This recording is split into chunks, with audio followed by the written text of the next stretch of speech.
परमात्मने नमः। श्रीमद्भगवद्गीता साधक संजीवनी अध्याय 1 श्लोक 40-41। संबंध। कुल का क्षय करने से होने वाले जिन दोषों को हम जानते हैं वो दोष कौन से हैं, उन दोषों की परंपरा आगे के 5 श्लोकों में बताते हैं। कुलक्षये प्रणश्यन्ति कुलधर्माः सनातनाः धर्मे नष्टे कुलं कृष्ण मधर्मो विभवत्युत। कुल का क्षय होने पर सदा से चलते आए कुल धर्म नष्ट हो जाते हैं और धर्म का नाश होने पर बचे हुए संपूर्ण कुल को अधर्म दबा लेता है। कुलक्षये प्रणश्यन्ति कुलधर्माः सनातनाः।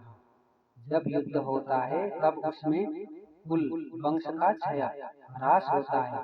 जब से कुल आरंभ हुआ है तभी से कुल के धर्म अर्थात कुल की पवित्र परंपराएं, पवित्र रीतियां, मर्यादाएं भी परंपरा से चलती आई है। परंतु जब कुल का क्षय हो जाता है तब सदा से कुल के साथ रहने वाले धर्म भी नष्ट हो जाते हैं। अर्थात जन्म के समय, द्विजाति संस्कार के समय, विवाह के समय, मृत्यु के समय और मृत्यु के बाद किए जाने वाले जो शास्त्रीय पवित्र रीति रिवाज हैं, जो कि जीवित और मृतात्मा मनुष्यों के लिए इस लोक में और परलोक में कल्याण करने वाले हैं, वो नष्ट हो जाते हैं। कारण कि जब कुल का ही नाश हो जाता है तब कुल के आश्रित रहने वाले धर्म किसके आश्रित रहेंगे। धर्मे नष्टे कुलम कृष्ण धर्मो विभवत्युत।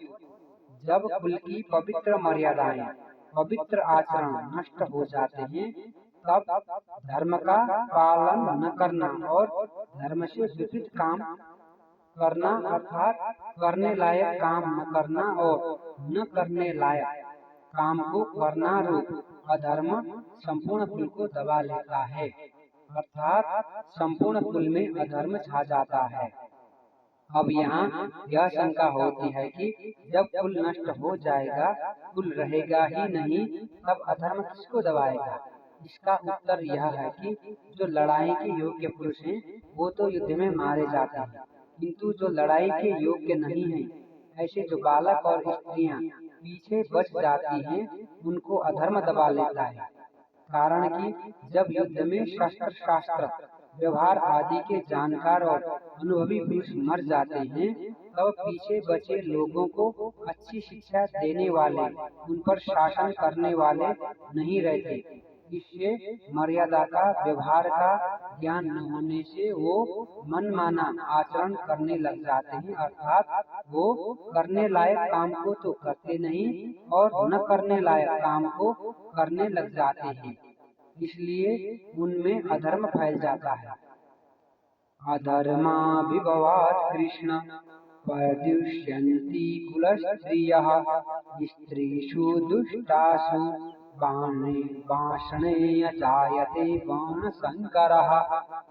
हे कृष्ण, अधर्म के अधिक बढ़ जाने से कुल की स्त्रियां दूषित हो जाती हैं और हे बाषणेय, स्त्रियों के दूषित होने पर बाणशंकर पैदा हो जाते हैं।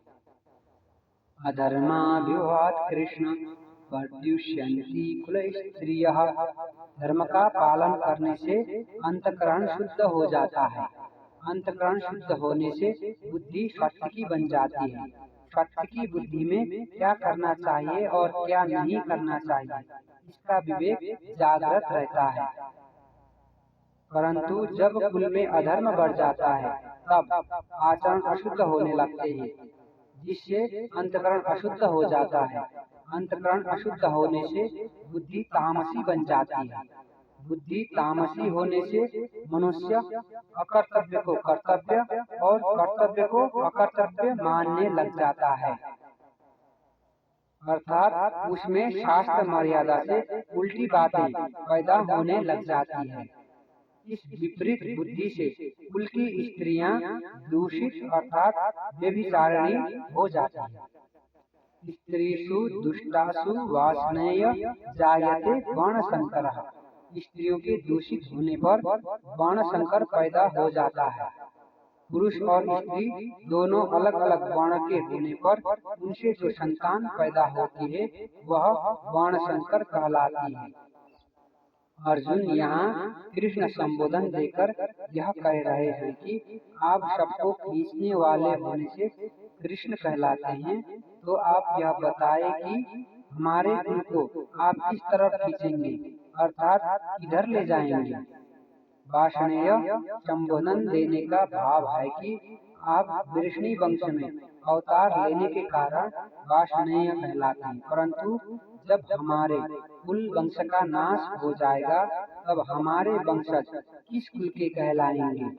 अतः कुल का नाश करना उचित नहीं है।